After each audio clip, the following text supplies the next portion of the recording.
келген өмірім өтегенде.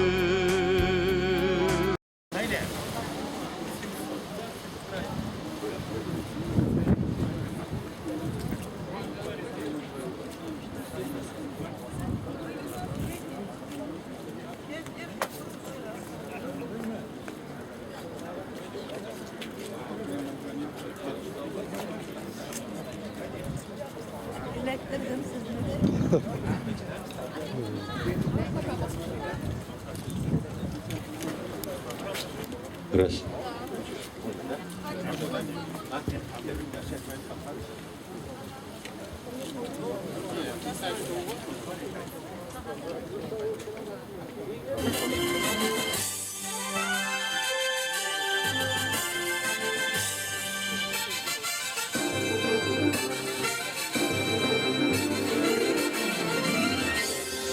Главному оператору Москвы и Московской области. Физкуль, привет.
Hayırlı gün, hürmetli millettaşlar, туганнар, исәнмесез? Бүген татар халкы үзенең бийек һәм сөекле шагыйре Габдулла Тукайның 130 еллыгын бәйрәм итә. Әйдәгез әле, хөрмәтле дуслар, алкышлап алыйк шушы көн өчен. Димәк, әйе, менә ничектер уянып китте халык. Менә бит ул килгәннәр бәйрәм итәргә. Тукай халык шагыйре, татар халкының мәшһүр улы. Ул үзенең иҗаты белән бөтен төрки дөньяга хезмәт итә. Без Тукайны бишектән үк ишетеп беләбез. Аның шигырьләре, җырлары, әкиятләре белән әсирләнеп үсәбез. Һәр җанда шагыйрьгә булган җылылык көннән-көн арта бара. Шагыйрь һәм кеше буларак Тукай уникаль шәхес һәм кабатланмас шәхес. Күпләрне яңгыратып, һава сафландырып узган яшендәй кыска гына гомере белән ул халкыбызның әдәби, мәдәни, рухи күгендә җыелмас эз калдырды. Добрый день, дорогие друзья!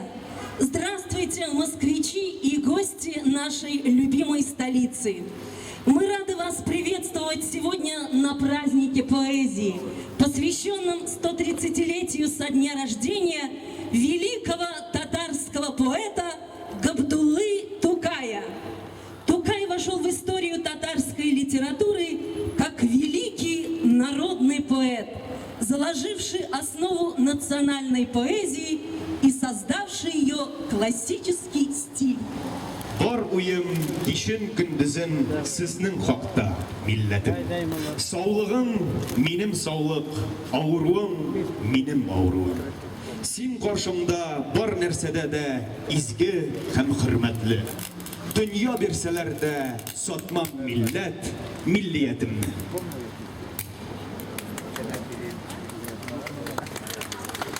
Демәк, хәзер тантанабызны рәсми рәвештә башлап җибәрү өчен сәхнәгә демәк Для торжественного открытия мероприятия к микрофону приглашается заместитель полномочного представителя Республики Татарстан в Российской Федерации Азат Чулпанович Ахтареев. Вот правильно, так надо. Hürmetli milletvekiller, hürmetli dostlar, milletvekiller, tuğanlar, min tuğanlardan, çünkü bizning To'qayimiz, ol bizning barabızında tuğan etti, biz barabızda bir xalq, bizge aytirga bo'la biz tatarlar deb, bizge aytirga bo'la biz To'qaylılar deb. Менә нәкъ 130 ел элек безнең татар халкының рухын күрсәтә торган, татар халкының рухын аңлатып биргән Тукай туды, апрельдә китте дә, 27 ел. Шул 27 ел эчендә ул язган шигырьләрнең һәр юлы безнең татарлар турында, безнең халык турында, безнең язмыш турында язылган шигырьләр. Шуның өчен мин барыгызга да вәкиллек исеменнән бик зур рәхмәтне әйтәм. Монда килгәнсез, сез һәрберегез татар җанлы халык икәнсез, татар өчен җыри торган халык. Шуның өчен монда тагын сүзләр әйтелер. Мин шуны әйтәсем килә. Безнең Тукай интернационалист кеше булган.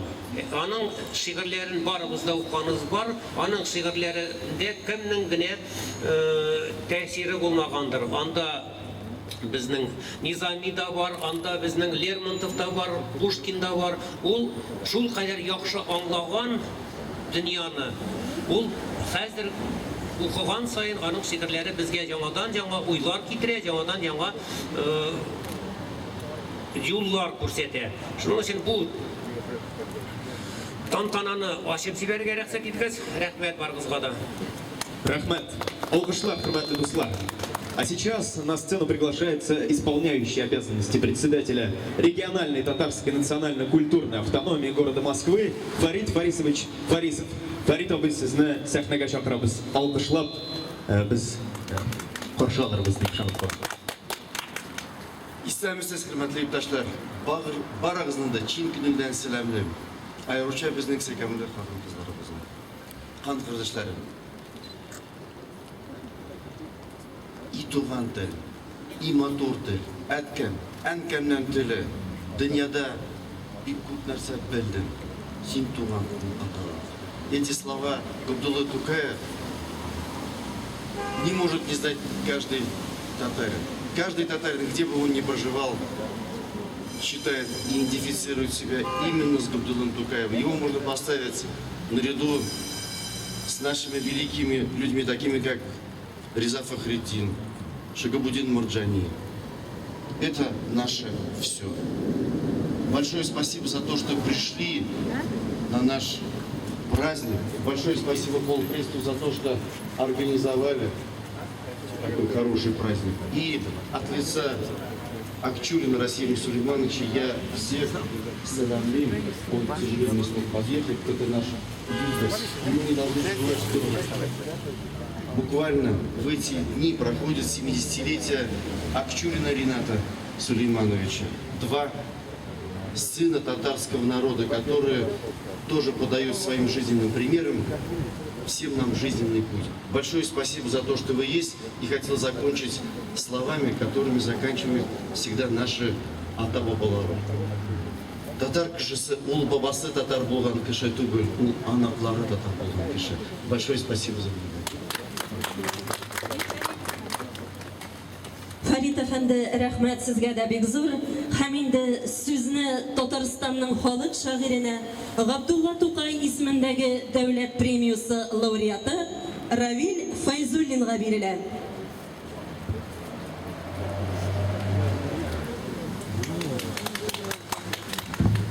Assalamu alaikum. Hürmetli milletdaşlar. Biz bu günni her yılını kütüp alabız. Çünkü o bizning ko'ngillarimiz bayrami, turaya turgan bayram, ruhimizni yonarta turgan bayram, bizni halkımızın vakilleri etip dolu ravishda tuydira turgan kuni. Men bu heykel yerinde birinchi kuni basib turmayman. Hem her vakit benim için bu heykel alında yanında çıkış yasab basib turib bir derece. Çünkü bizge bir-birimizge To'qayning kim ekanligini anlatib turasi yo'q. Biz onu bilamiz. Bizge To'qayni dunyoga taratırga kerak. Bütün xalqlarga taratırga kerak. Hem Allah aşağı o'zimizda ko'tarilirga kerak. Biz şuna göre bu heykelin aşı so'nggi 15 yıl içinde Moskvaning bir chetinde zo'r g'urur bo'lib musajjalimiz tursayı, bir de To'qayimiz turayı. Bu Moskvalarning bizning xalqning zo'r jing'i deb sanayman. Rahmat sizga shu da chiqish jasarga mumkinlik berganingiz uchun. Belki bu şiir sizga tanıştırır, lakin şu şiirini okuyucular işleptir, yazdığı bilingen, yazdan ayırıp bulmayı To'qayni. Yazda kilgen, yazda yangan, yazı, geleceğe varlar, nişik gitsin, nişik yuval alsın dünyadan. Yazlı cüymeyi, para yıllarda da halkның ol güzel gamlerin, hiyalların, şırlar aşa bizge, bugünküge getirip beyledi. Dil yeşirgen, tarih kına bile, kim anın ne geçirgen, neler көргенін.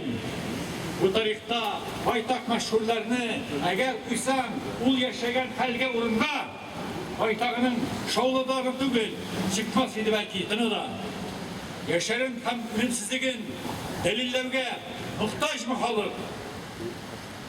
Şikteniş olsa, para tikşir, bir bağırın, To'qayni alın. Aprel, günler kütmeyi, yazlar, güller, şanışlar getirgen boyunu, yazdan, adillikten, gelecekten, mümkün değil ayrı To'qayni, mümkün değil ayrı To'qayni. Rahmat Равил efendi. Hazır sahnaga Qozondan kelgan tag'in bir zo'r qonog'imiz shoir Xodi Toqtosh ismidagi adabiy premiya laureati, Tatariston Yozuvchilar birligi raisi o'rinbosari Ramiz Aymatni chaqiramiz. Ramiz efendi, olqishlar bilan qarshi oling. Ramiz aka. Rahmet, kadirli dostlar, hürmetli şiiriye süyüşler, rüksat ediniz sizge, Moskvalılarga, barlık Tatariston halkı isminden selam yetkirerge. Men şahsen özüm Moskvada şiiriyat bayramında birinchi mertebe qatnaşam. Kızganış Abdullah To'qayga Moskvada birgina mertebede bulurga to'g'ri kelmagan. U umrining so'nggi kunlarida büyük ko'p shaharlarda sayohat etgan. U Ufada da bo'lgan, Sankt-Peterburgda, Astrxanda. Lakin shulay da u 1912 yılda Ufadan Sankt-Peterburgga borgan chaqda aning yo'li Moskva aşa bo'la. Moskvaning temir yo'l vokzali menga qalsa Abdullah To'qayning izlarini hali saqlaydir deb bilaman. Tatar halkı deyuge bizning ko'z oldimizga mashhur To'qayimiz kelib basa. Chunki biz bugün nindigina zamanda yaşamasak da o'zimizning so'rovlarimizga javob izlab Abdullah To'qayga murojaat etamiz. Chunki biz barliq so'rovlarimizga javobni Abdullah To'qayning ijodidan topamiz.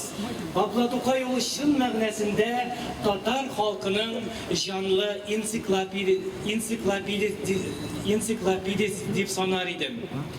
Endi Россиянең баш каласы булган Мәскәүдә Габдулла Тукайга багышланган шундый һәйкәл тору бу инде уникаль күренеш. Габдулла Тукай үзенең шигырендә болай дип яза: На русской земле проложили мы след, мы яркое зеркало прожитых лет. С народом России мы песни певали, есть общее в нашем быту и морали. Нельзя вовеки нашу дружбу разбить, нанизанной мы единую нить. Эти слова Габдулла Тукая актуальны и сегодня, ведь татарская и русская литература могут развиваться только взаимодействуя между собой, сплетаясь между собой. Габдулла Тукай ул татар дөньясында гына түгел, бөтен төрки галәмдә мәңге сүнмәс йолдыз. Чөнки барлык бик күп төрки телле шагыйрьләр Габдулла Тукайны үзләренең остазлары дип санаганнар. Һәм мин чыгышымны үземнең Тукай карашы дигән, Тукайның күз карашы дигән шигырем белән төгәлисем килә. Ул карашта мин нәрсәләр укыдым соң? Ул карашта ил җанына сыйынып, төннәр буе көзге җилләр йылый. Ул карашта зинләп тартылган күк бер мөкаддәс моңлы сазның кылы. Рәнҗү, кайтмаган үч, ул карашта тартылганмы әллә утлы уктай. Карашыннан яраланган дошман, дуилләргә чакырмаган Тукай.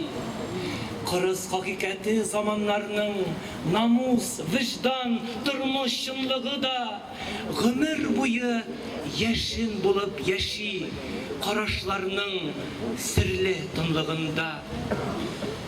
Эзләргә торган өмитләр дә ялгана күк бакса ул карашлар.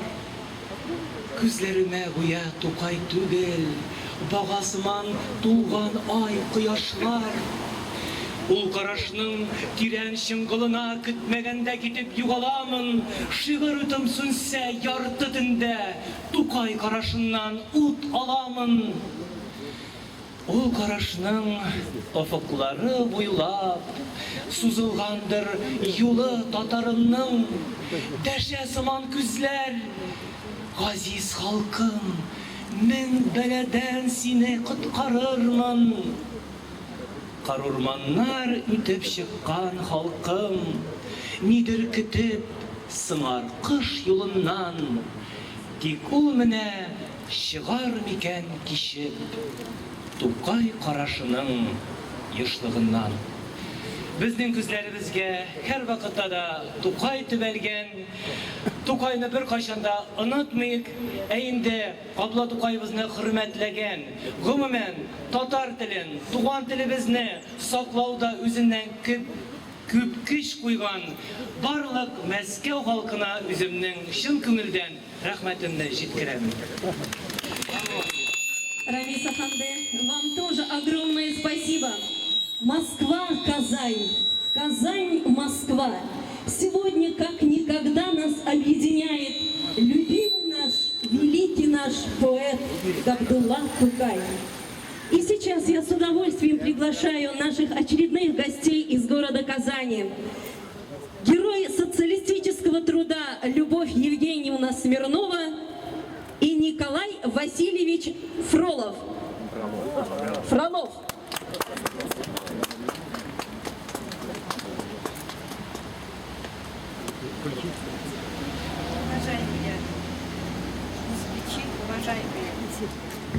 Уважаемые друзья, коллеги, нам сегодня, героям Татарстана, выпала огромная честь участвовать в этом великолепном мероприятии, посвященном 130-летию со дня рождения великого татарского поэта Габдуллы Тукая.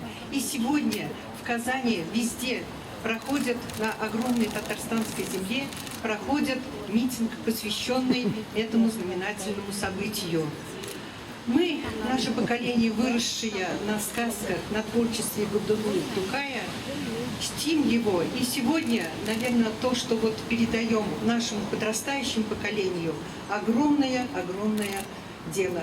И выросшие в простой семье, писавшие в народной семье и писавшие для народа, Тукай и сегодня остается вместе с нами.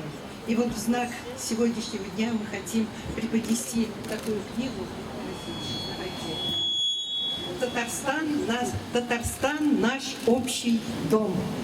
А вам всем пожелать крепкого здоровья и так жить свято, чтить память этого замечательного поэта. Дорогие москвичи, нам выпала огромная честь, что вы здесь, в городе, столице нашей страны, города Москвы, в открытии такого знаменитого памятника Габдуллы Тукая. 130 лет наша республика живет под знаменем нашего знаменитого человека Габдуллы Тукая. И сегодня от имени нашей республики, представителю нашей республики, мы вручаем книгу «Наш общий дом». В этой книге посвящены самые знаменитые люди, которые живут в нашей республике. Спасибо вам большое, дорогие наши москвичи. Спасибо.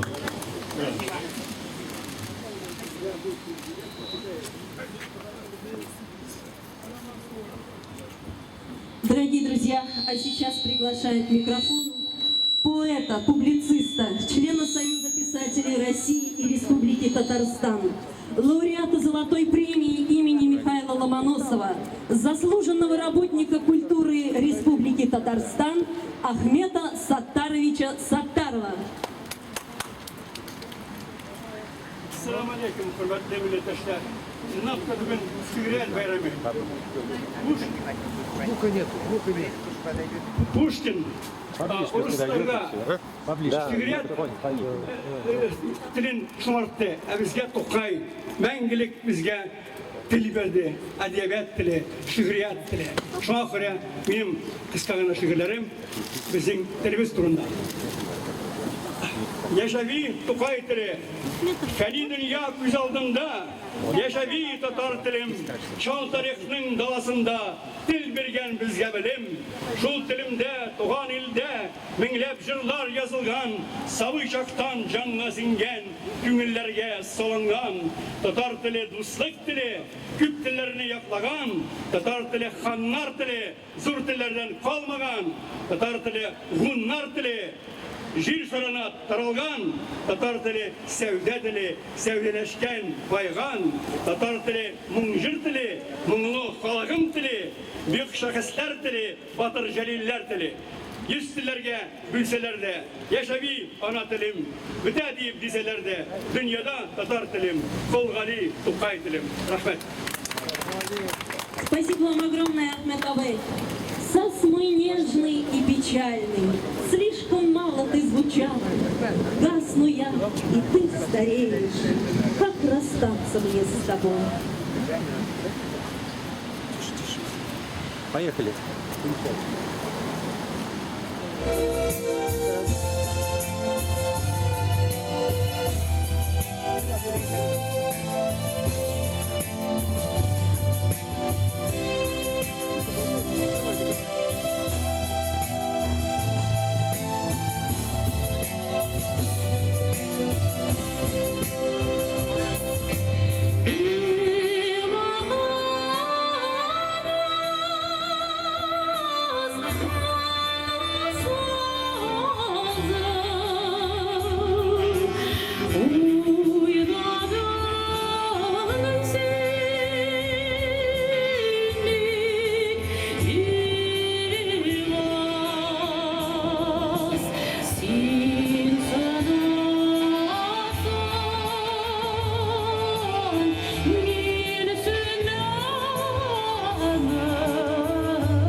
песни «Тальян Найля Дусметова».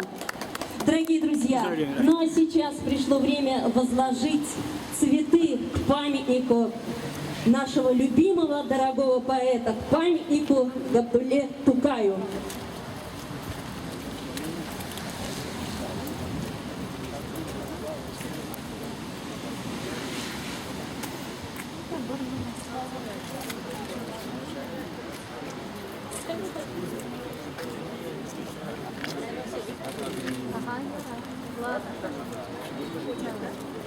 Нормально, нет, ты ему такая.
Дорогие друзья, внимание!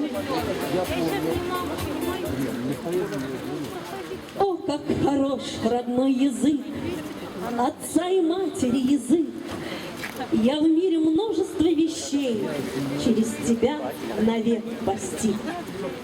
Дорогие друзья, ну а сейчас давайте вместе споем народную песню на стихи Габдуллы Тукая «Туган тел». Әйдәгез әле, бергәләшеп туган телен башкарыйк әле.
дуслар, без моннан соң таралышмыйбыз. Әлбәттә, безнең әле кичә без дәвам итә концертлар залына әкрен-әкренләп уза алабыз. Әле генә шушы җырны башкарган кешеләргә кул чапсак та була. Шушы һәйкәл кырыендагы кичәбезне алкышлар белән тәмамларбыз. Дорогие гости, митинг, посвященный 130-летию великого поэта Габдуллы Тукая возле памятника, закрыт. Мы приглашаем вас в концертный зал Татарского культурного центра.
Аз булган. Тартыш белән тулган көннәрем, шуңа ахры искә алынмыйча үткән синең туган көннәрең. Бәйрәмнәрең алда икән әле, кара шагыйрь бүген текәлеп, халкың килде сиңа мәхәббәтен ал чәчәкләр итеп күтәреп.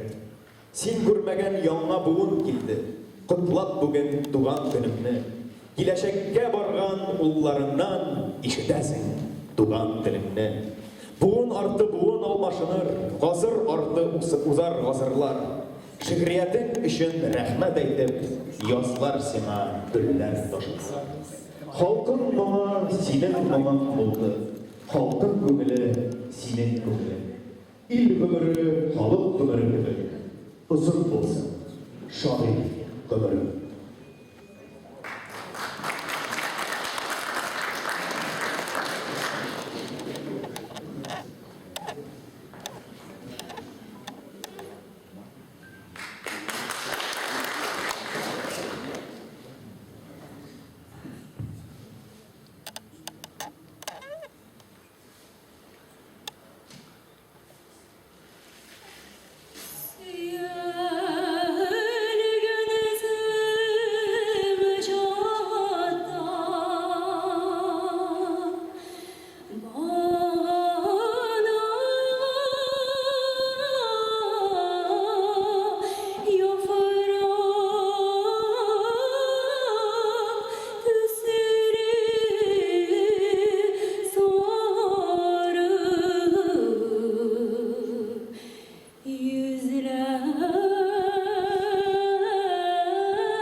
Sizдің başınızda әлегіне Дилә Марданова болды.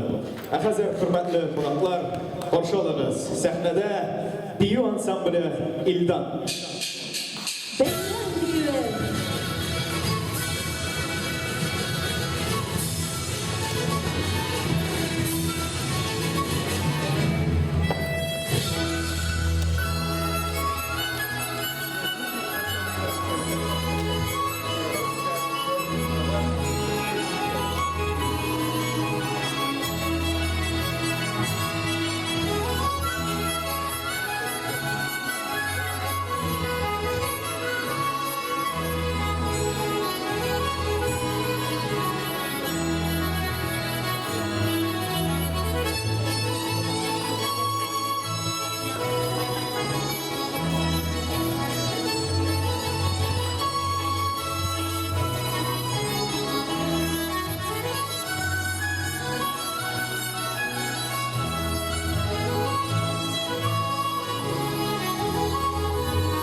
Татарстан Республикасының атқазанған мәдәният хезмәткәре Радиф Ябаев.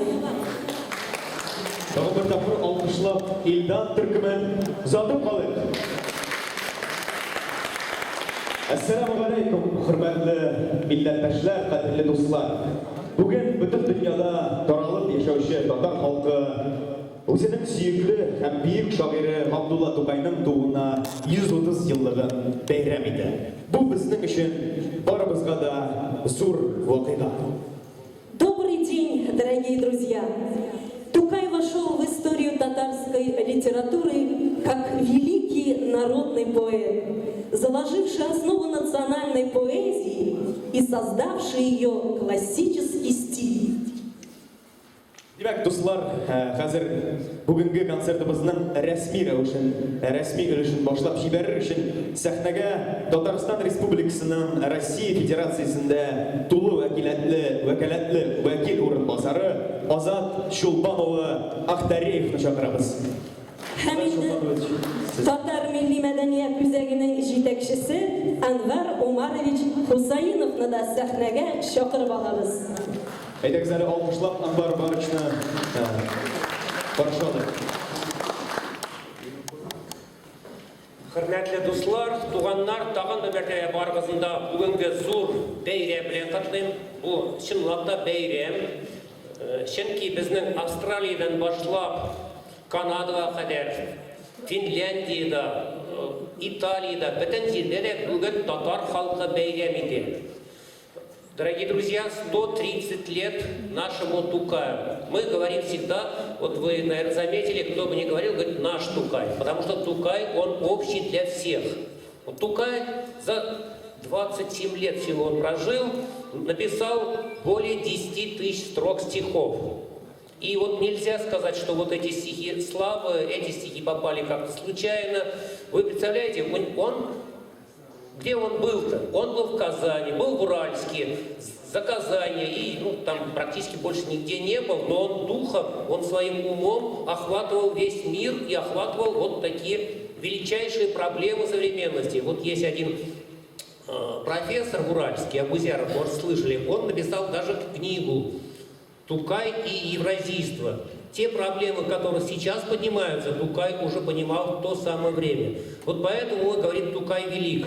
Вот есть несколько, наверное, таких человек, по крайней мере, я не специалист, знаю, скажем, Шевченко для украинской поэзии, скажем, Шандр Бетефи для венгерской, Абай для казахской. А Тукай — это все татарско-тюркское. Он охватил такие пласты. Вот, я уже не молодой человек, читал Тукая с самого детства. Каждый раз читаешь Тукая, вот я, по крайней мере, то ли я забываю то, что я читал, я нахожу каждый раз другое. Поэтому вот благодарю вас всех от имени полпредства, от имени татарстанцев, что вы сегодня собрались, пришли. Спасибо Татарстану и спасибо вот великим нашим, я не боюсь этого слова, артистам, которые приехали поприветствовать москвичей. Вы их всех увидите на сцене. Есть у нас и питерцы, есть и москвичи такие знаменитые. Поэтому сегодня праздник. Праздник, и вас я всех поздравляю. Спасибо.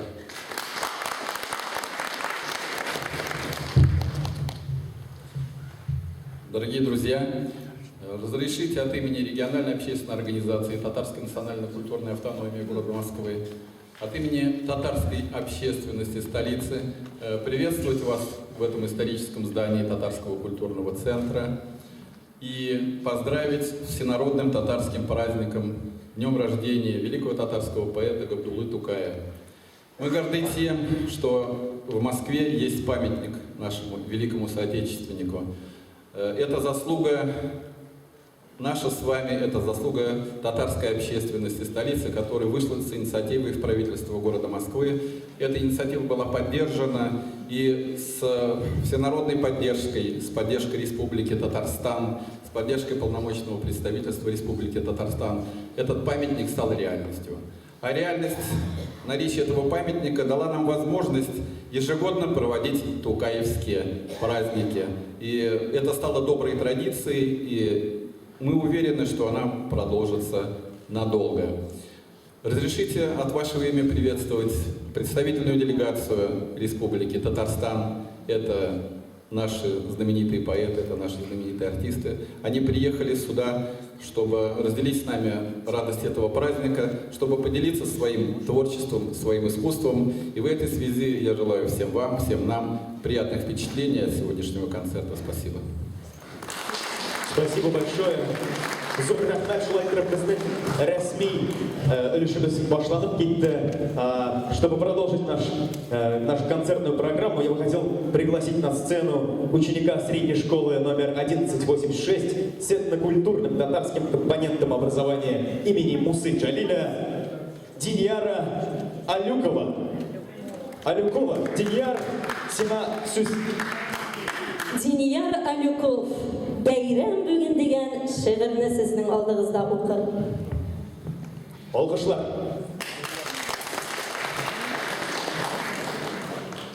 Бар күңеллелек бөтен дөньяда, бар бер ям бүген. Нәрсәдән бу? Мин беләм. Бәйрәм бүген. Артыра күрдем кояш, гадәттәгедән балкын. Ул киенгәндер, дидем.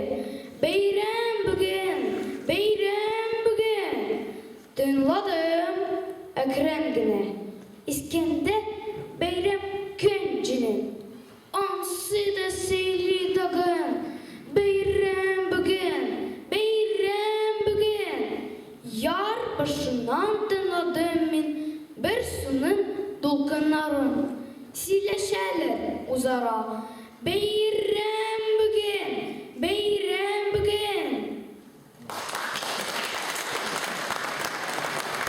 Алкышлар Диньяр Алюковка.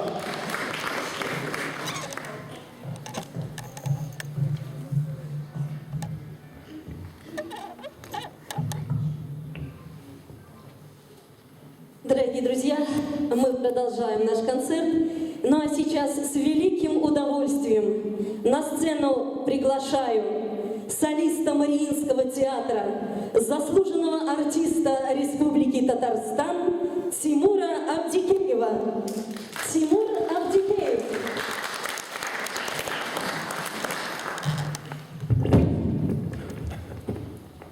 Аликен, кадрлы дуслар, добрый день, дорогие друзья. Благодарю вас за приглашение на замечательный праздник нашего великого поэта. Произведения, написанные на стихи Тукая, и меня тоже сопровождали с самой юности. Одно из первых произведений, которое я исполнил, когда-то исполнял его на многих сценах в рамках моих концертов, это романс на стихи Тукая «Шагайр» композитора Рустама Яхина. И сейчас, если вы позволите, я исполню для вас это замечательное произведение.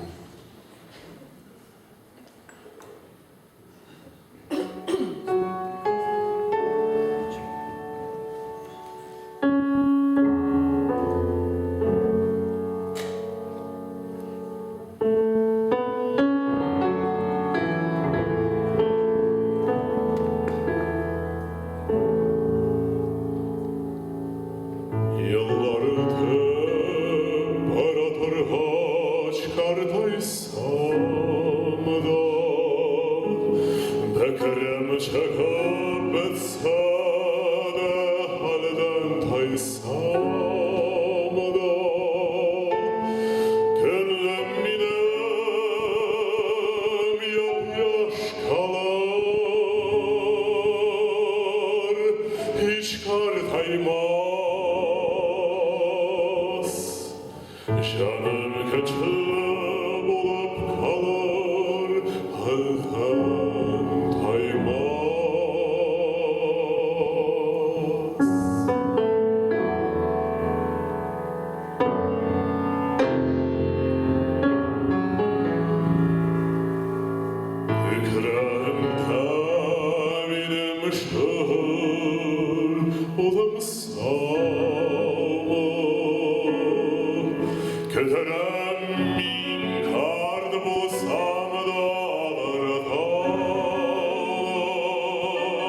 Cesedimine tufrak pelen kümhendede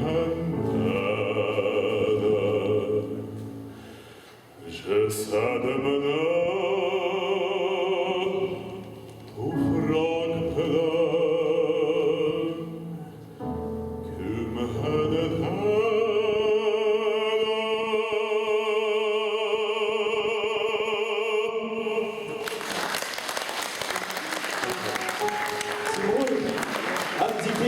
Спасибо. А следующее произведение, оно соответствует нашей сегодняшней встрече.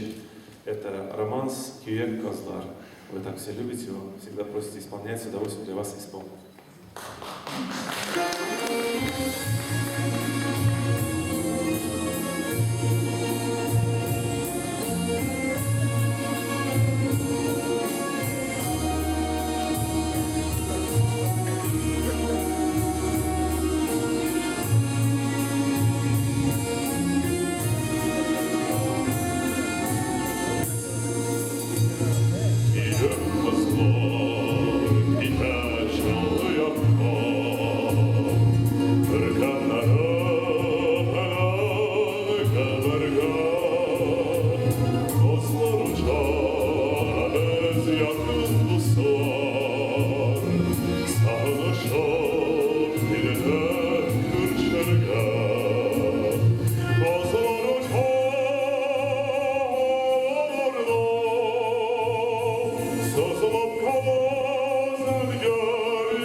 Бексур Рахмат, большое спасибо. А теперь қазір сахнаға Татарстан Республикасының халық шағиры Ғабдулла Тоқай есімді дәулет премия лауреаты Равиль Абдрахманович Файзуллинді сахнаға шақырамыз. Сізге сөз, Равиль.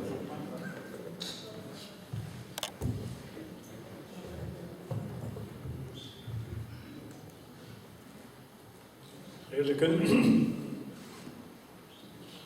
Таныш зал, таныш yüzler, тағы бір шарашы. О, сахнадан мен 5-6 жасым шекілді. Мына тағы шараштық. Халықта бір шарашы бір өмірдей. Ләкин бұл Тукай біле әйләніші шарашы. Менше Жына бір сауаплы һәм мәғаналы шарашу деп. Бұл шарашу күп бір дәрежеде біздің ойландыра һәм көңілдеріне шестірді. Мені қазір ойлап отырдым, Тукайның неше юбилейында катнашырга туры келген екен. 6-нчы тапкыр шушы түгәрәк дисте елларда катнашканмын икән. Ягъни 66 жылдан башлап, 80 елдар булган вакытта, менә хәзер 130 ел булды. 60 ел. Төрле заллар, төрле буын кешеләр, төрле атмосферада, төрле дәрәҗәдә үскән кешеләрне күргән туры. Бүгін бұл залда отырамыз. Қайтыш яқлары бар, теге заман белән чагыштырып карыйм. Оң аякларда бар. Әйтик, заллар бәләкәйрәк булса, ул вакытта бирап карыйсың. Тукайга һәйкәл Казанда гына иде. Хәзер бүгенге көндә бирап карасаң, Мәскәүдә булсын, Питерда булсын, Астраханда булсын, Татарстан бүтән шәһәрләрендә, Җаекта булсын, Türkiye'de olsun. Bu ona yapmalı. Çünkü eğer de halk yaşaganda nereye tutundurmak gerek. Nereye ümit şanış uyatatırlar. Nindir bir dayanım noktası var atıyor. O Tukay şul. Elbette Tukay'ın vefatına da hazır indi %3 yıl. Gel Tukay büyük deyip kire ansı bir xil. Menimçe bizning aның milletke Tukay'ını işletu yolu anı xalqara ko'proq taratu ham biz şul bo'yicha yo'l bo'yicha barabız da shekilli. Chunki u o'zining yashinday yashlab ketgan qisqa umri bilan ham mangilik ijodi bilan аңа аны дүния бойлап таратырга мөмкинлеге бар. Һәм икенчедән, әлбәттә, 100 ел үткәч, яңа Тукай кебек бик шәхесләр кирәк хәзер. Ул әдәбияттагы димме, гомумән безнең милләттә. Һәм шул юнәлештә дә безгә Тукай үрнәк булып тора, таяныч булып тора, ышаныч булып тора. Хәзер берничә кысканыш итә. Үлемнәре белән үлемсезлек яулап ала безнең шагыйрьләр. Кемдер әйтер? Кая дәлилең? Мин дәшмим. Каберләр әйтсен. Тукай, Такташ, Кутуй, Җәлилнең. Үлемнәре белән үлемсезлек яулау. Үлеп күрсәттеләр безнекеләр. Гомерләре булды. Хай, кыска. Бит үлеп, үлемсезлек яулау.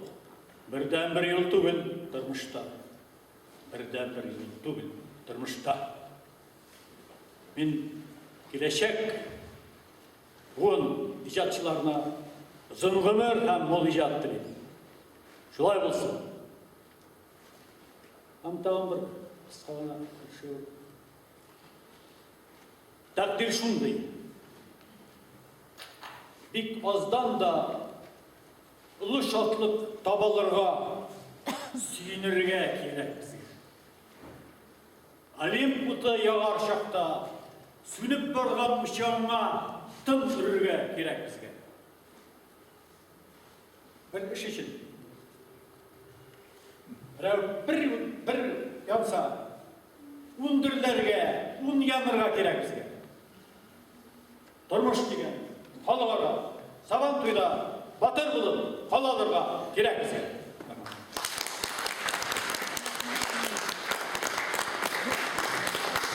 Рахмет сізге, Равиль Афенди. Дорогие друзья, на сцену приглашается гость из Казани, лауреат международных конкурсов Татармала имени Рашита Вагапова, Сандугач Соловей Ильнар Миранов. Слова Габдуллы Тукая, татарская народная песня «Тефтиляй».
Миранов Ильнар болды сіздің маршалдығыңызда. Қазір сәхнәгә халықара конкурслар лауреаты Наиля Сагированы шақырамыз. Кім білір қадіріңні? Рүстәм Яхин музыкасы, Ғабдулла Тукай сөзлері. Әйдәгіз, біргәләшіп, маршалдық сәхнәдә Наиля Сагирова.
Татарстан Республикасының атказанған артистасы Найля Сабирова, фортепианода Ксения Бабыкина. Дорогие друзья, я приглашаю на сцену поэта, председателя Союза писателей Республики Татарстан, лауреата премии имени Хади Такташа Рамиса Киямовича Айметова. Добро пожаловать!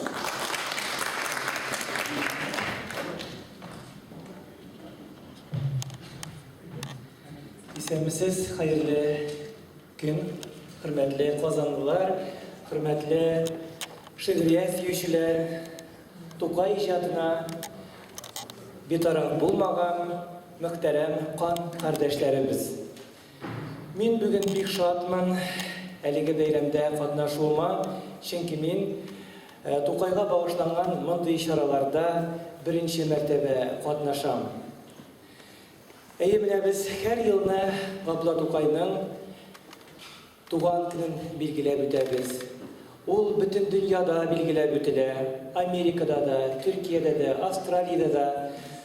Татарлар яшәгән бөтен төбәкләрдә без Тукайыбызны билгеләп үтәбез, зурлыйбыз. Ни өчен соң менә нәкъ Тукай? Бер караганда Тукайлар заманында да бик күп шагыйрьләр яшәгән.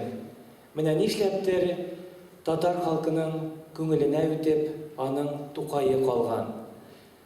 Мөгаен Габдулла Тукай гомер буе шушы милләтем дип, халкым дип, аның киләчәк язмышын уйлап, жан атып яшәгәнгә дә аны халкыбыз чынлап та үз иткәндер.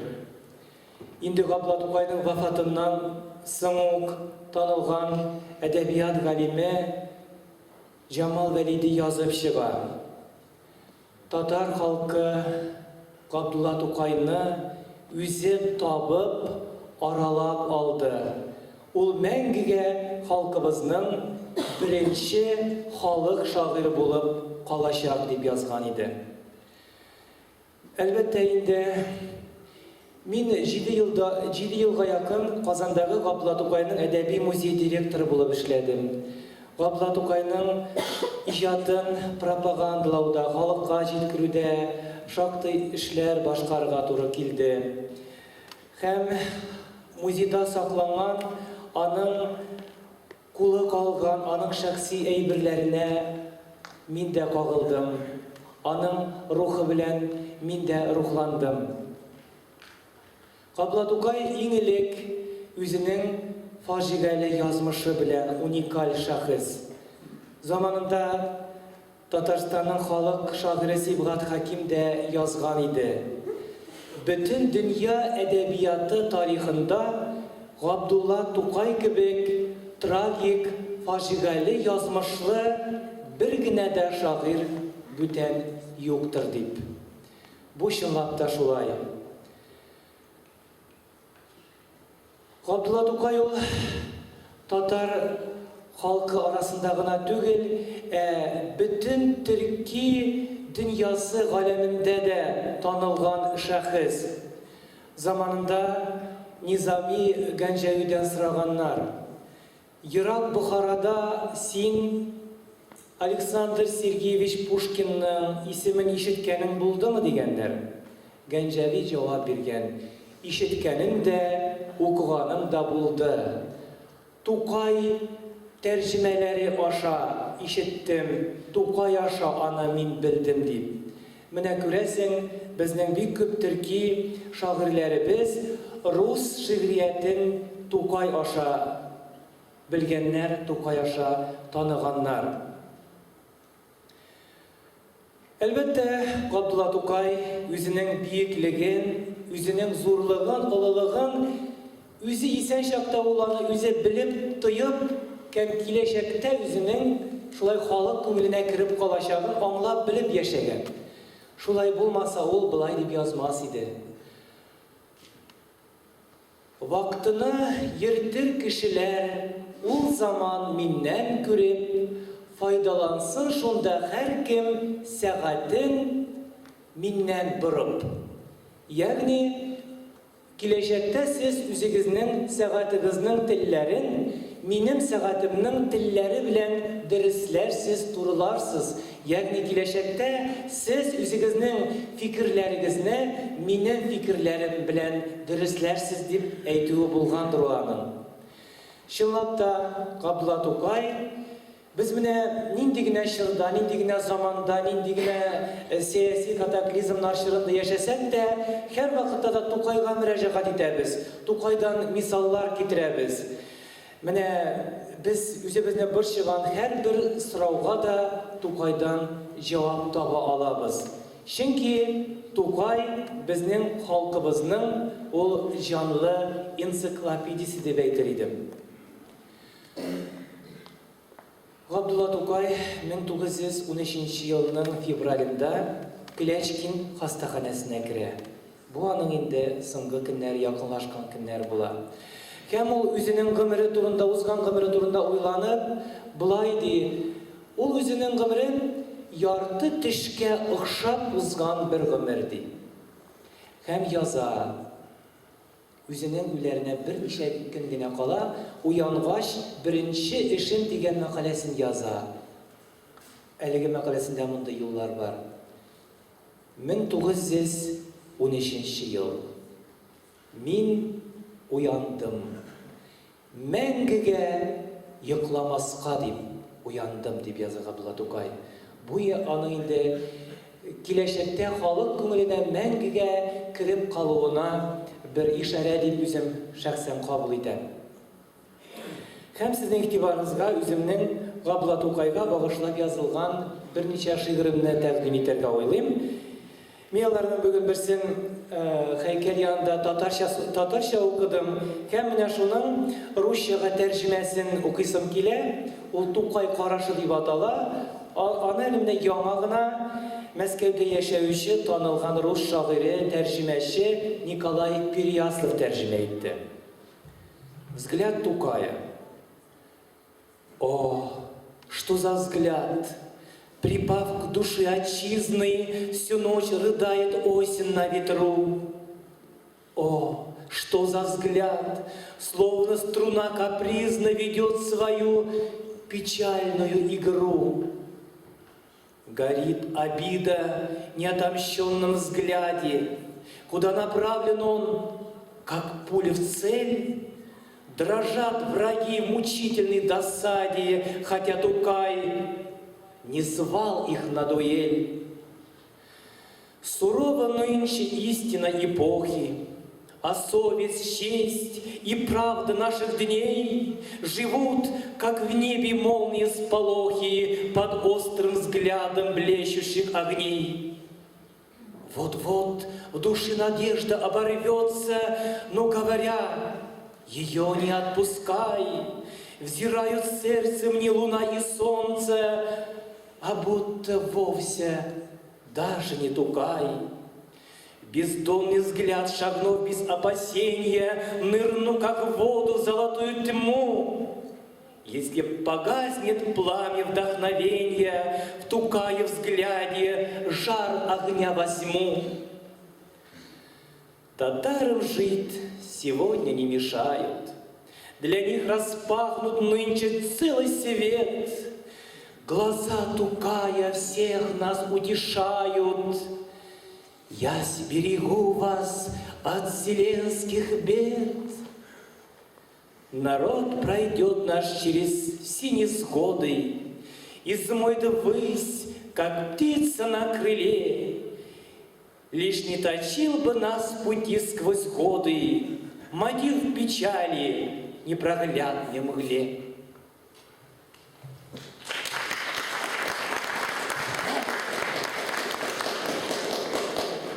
Менә Рауль әйтеп үтте, инде Габдулла Тукайның вафатына да 103 ел тулды дип.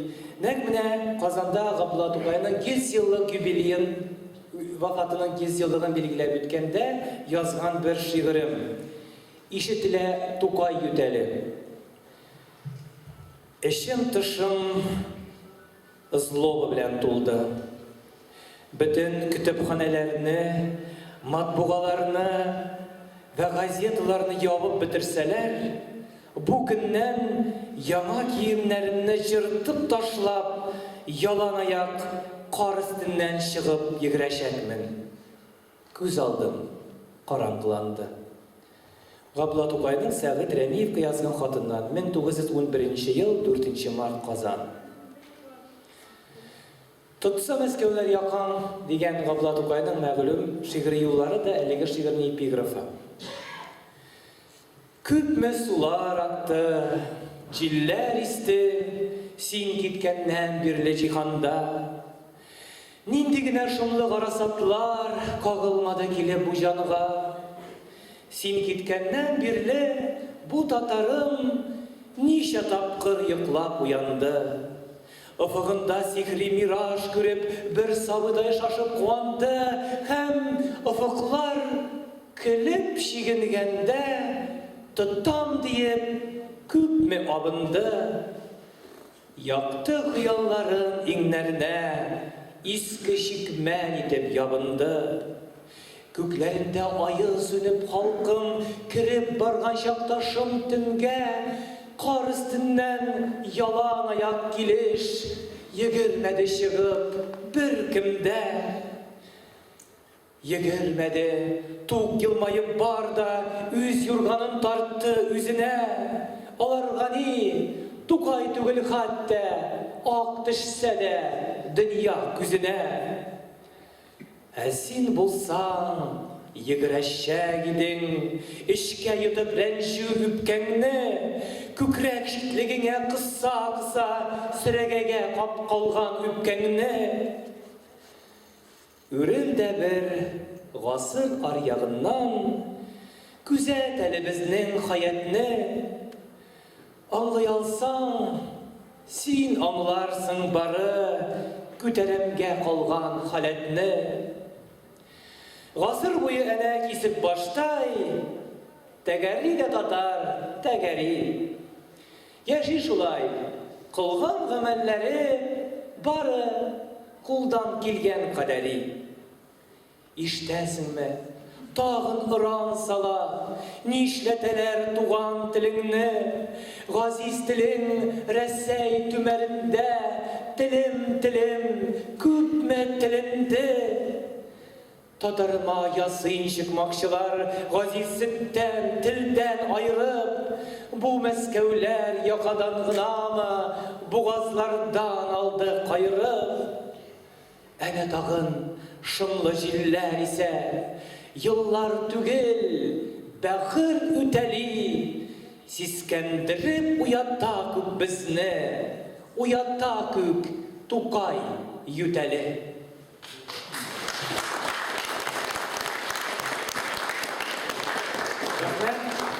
Күрәсең, безнең язмышлар шундыйдыр. Безнең язмыш дигән тагын бер кичкенә генә шигырь. Кара төндә, кара урман эшләрендә, кара йылан булып ысылдыймы безнең язмыш? Шүрәленең бармагыдай бүрәнәнең ярыгына әллә кысылдымы безнең язмыш? Кара дулкын, яра дулкын булып, сикрәне мәгрур кыяларга безнең язмыш. Ялгыз күккә, сансыз күккә баласыдай, туамы ул шит-ят уяларда безнең язмыш. Безнең язмыш Ходай кулында. Үрелгән ул 15 тылымға. Рахмет. Рахмет. Біздің бақытымызда Рәмиз әйләп болды. Қазір достар, бақшалығыз сәхнәдә Казан World деген түркім. Алғышлар білән сәхнәдә Казан World. Туған ауылым.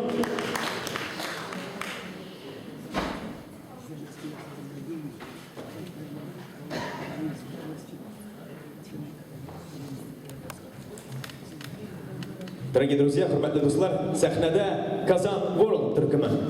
Алкышлар белән каршы алабыз.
Bu dünya belki köp işler gören.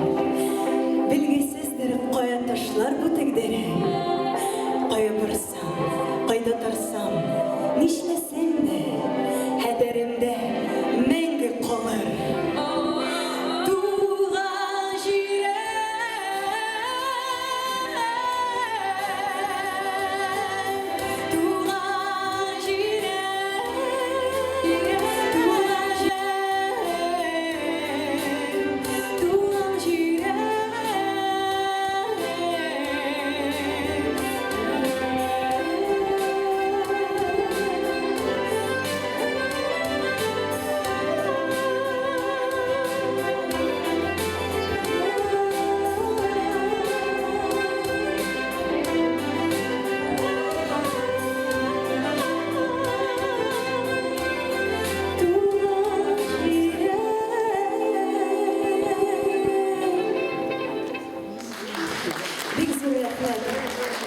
Яркая звезда московской татарской эстрады, группа «Казан-Волк».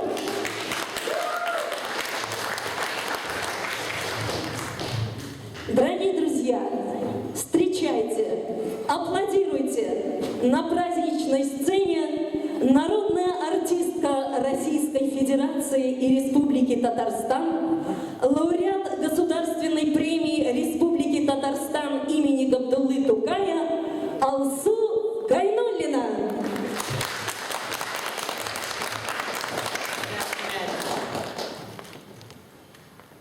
Габдулла Тукай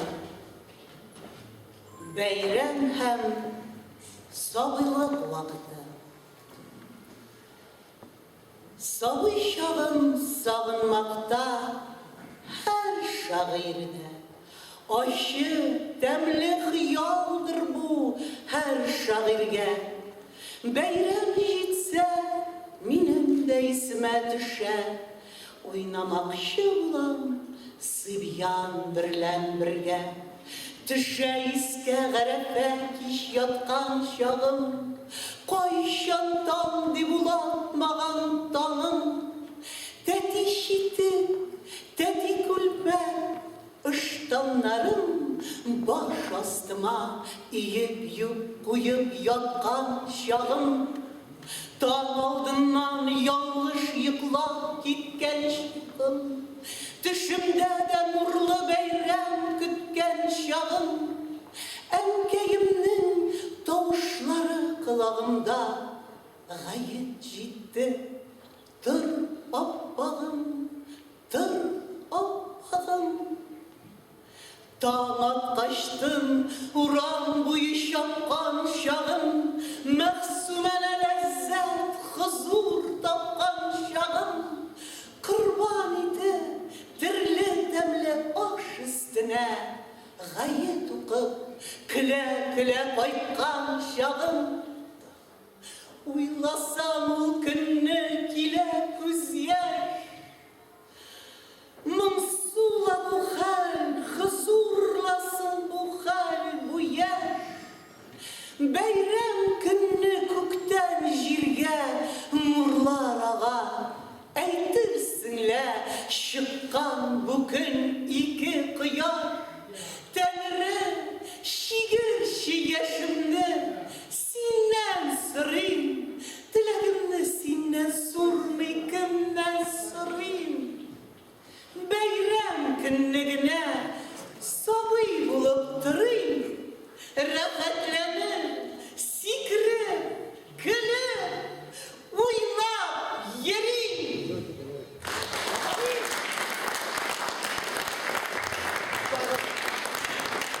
Бәйрәм белән барыгызны да.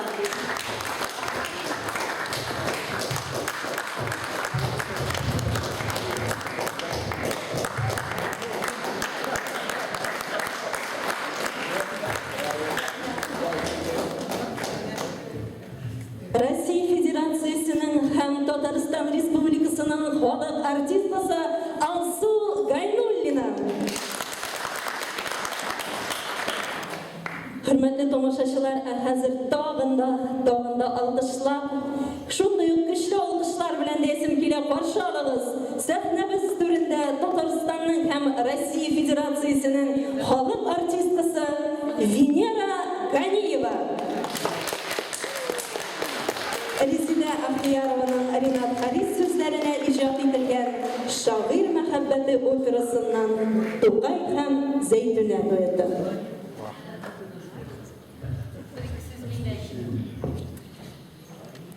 Ассаламу алейкум.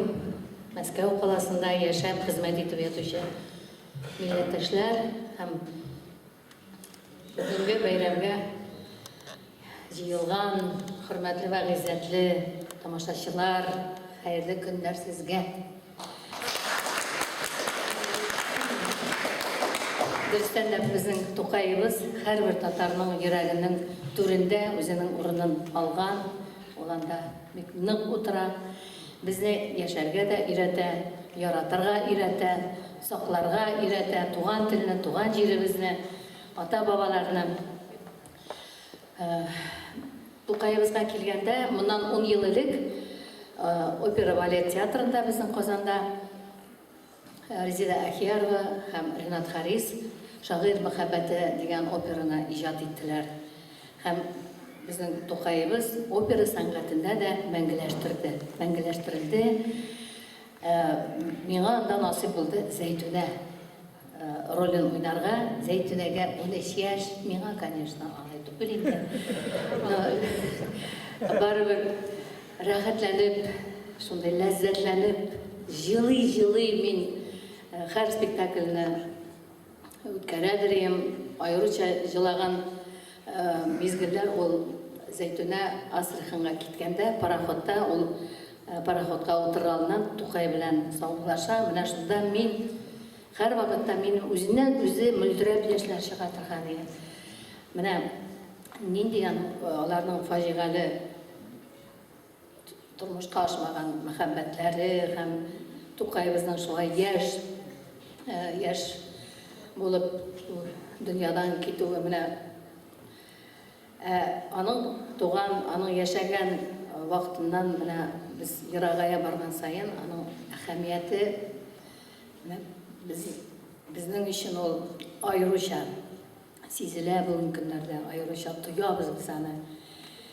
Шулай итеп менә үттеләр операдан bir үзек, bir фрагмент микрофонга җырларбыз инде. Һәм мин рәхәтләнеп үземнең шәкертемне чакырам. Ул сезнең алдыгызда бер чыгыш ясады. Илнар Миранов белән «Шагыйрь мәхәббәте» операсыннан bir музыкаль фрагмент.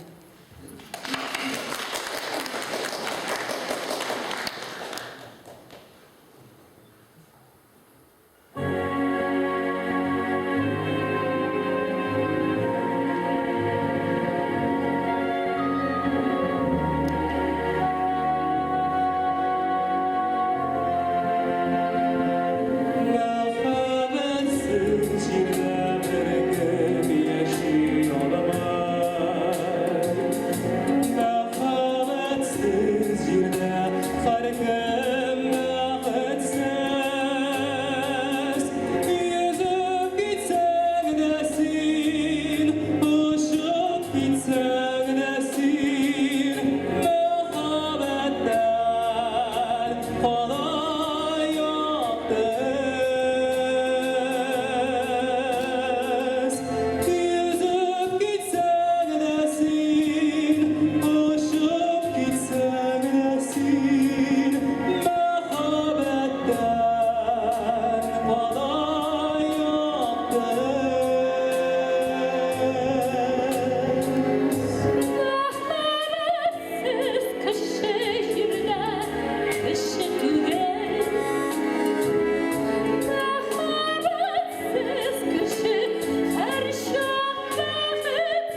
Венера Ганеева, Миранов Ильнар.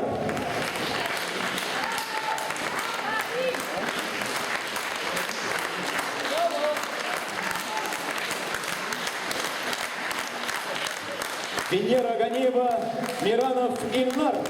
Алкышлар.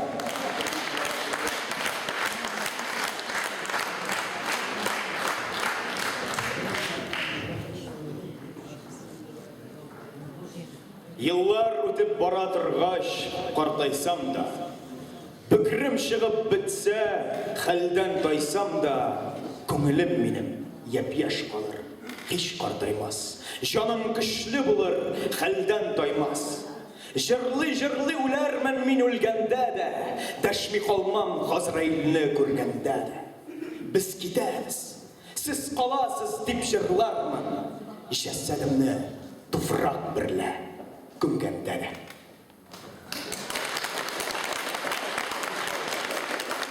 Дорогие друзья, а теперь я бы хотел пригласить на сцену заслуженного артиста Российской Федерации Бориса Афраимовича Львовича. Борис Афраимович, вас приглашаем на сцену. Большие бурные аплодисменты.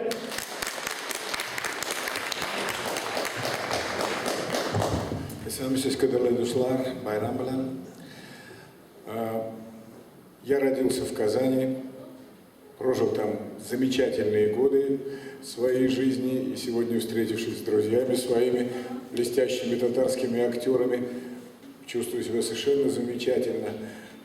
И для сегодняшнего вечера выбрал короткие, но очень важные стихи Тукая. Выбрал еще их потому, они сами по себе программные, но выбрал еще их потому, что их перевел мой замечательный друг, который, к сожалению, уже в мире ином, Равиль Бухараев, великолепный татарский, я не знаю даже, как его назвать, он был человеком громадным, а это не один человек был, а несколько, он математик по образованию, он сын крупнейшего татарского математика, и написав практически диссертацию, он отложил ее в сторону и стал поэтом, литератором, идеологом мусульманства. Он знал 5 языков, он написал очень много всего, и когда ушел он, исполнилась его самая заветная мечта.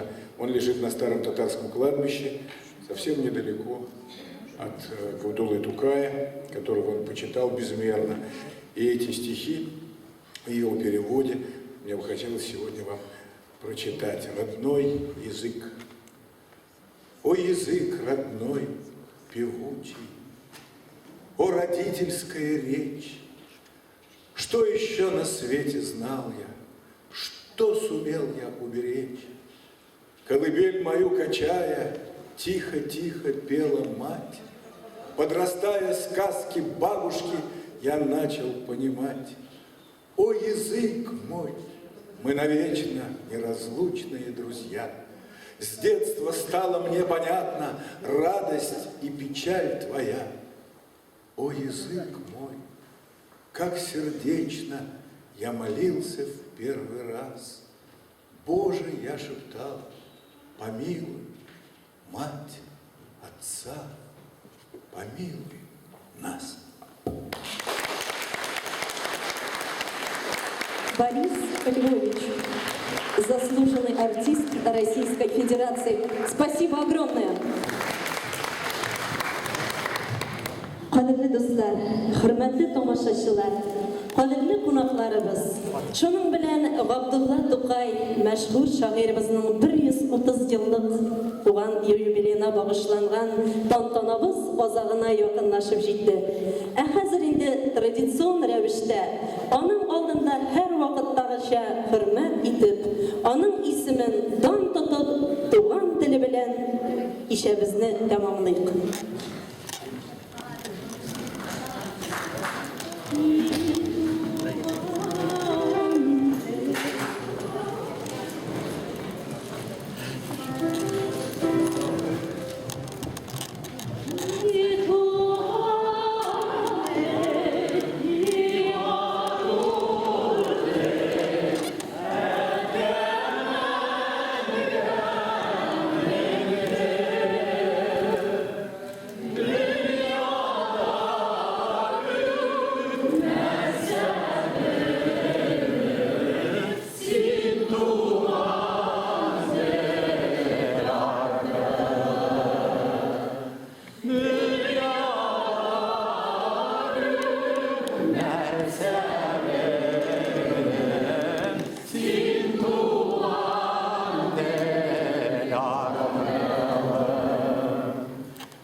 рәхмәт дуслар килгәнегез өчен. Шулай итеп бүгенге кичәбез тәмам. Алга таба да бәйрәмнәрдә шулай кеше кимемәсен һәм и туган тел сүзен онытылмасын. Амин. Hürmetli tomoshachilar, isen bo'lasiz. Kelajak uchrashuvlarga qadar xushsiz. Shusha olaydan Qozondan kelgan donliqli hurmatli artistlarimizga barliq Moskva tatarlari ismidan rahmatlarning eng zo'risi, eng olisi.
Sarıp yağmıştı küpler yandı afa tuttularına sıyılı gitti taşlap yağıştı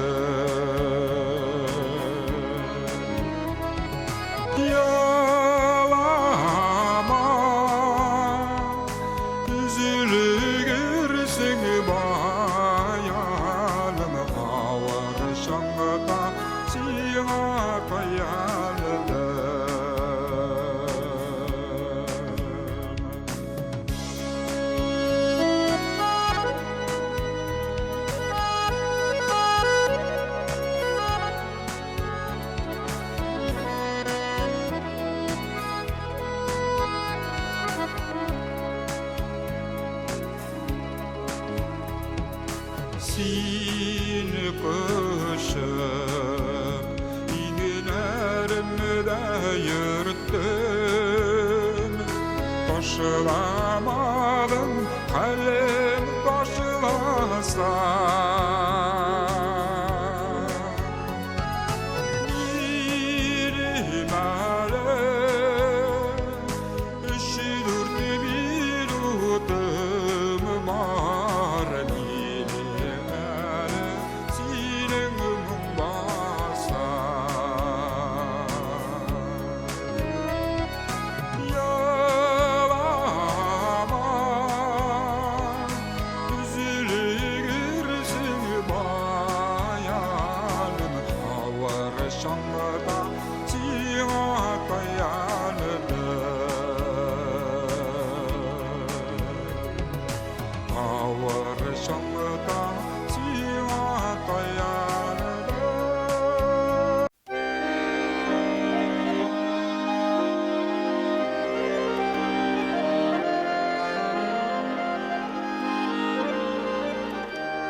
Yazmış yazmış Tuğan jiremine Tuğaçta kırgan Liğa üstüsü Paya varsam da Mil şan kanatla İrekli azan Aman üskeşe Kaya varsam da Mil Coşan kanatlar İrkili azan Aman üskeşir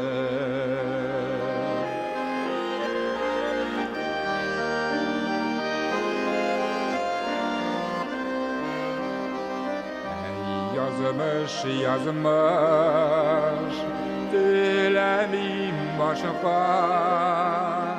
başka bir leyle min üzeceğimle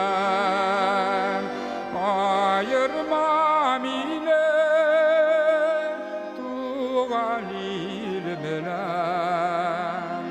arayık megen Sütülüşeyimle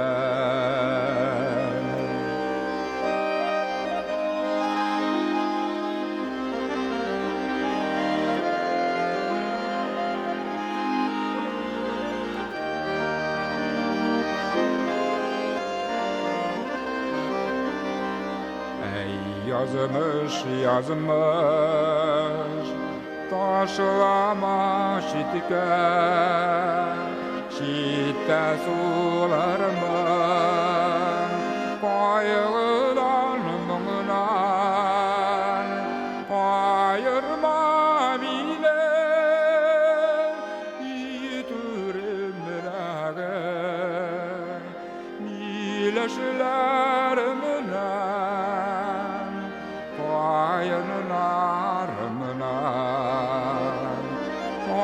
ayırmam ile yitürümdege iyileşlerimle payınlarımla iyileşlerimle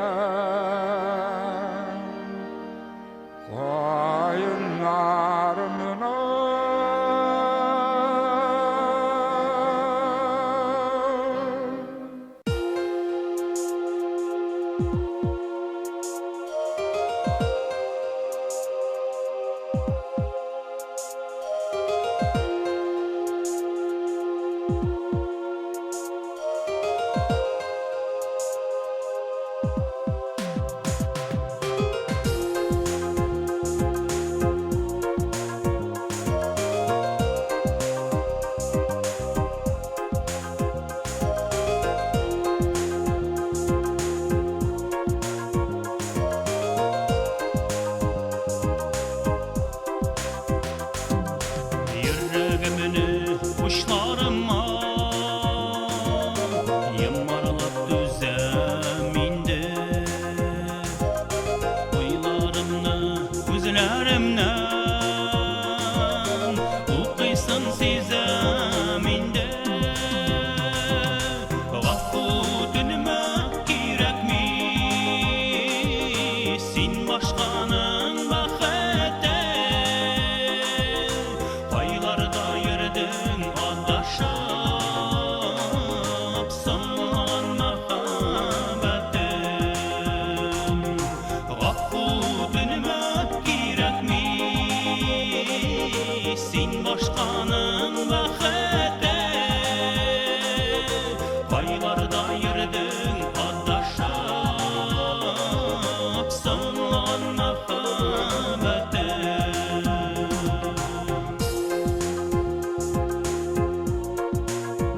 Sin başkanın vakıtı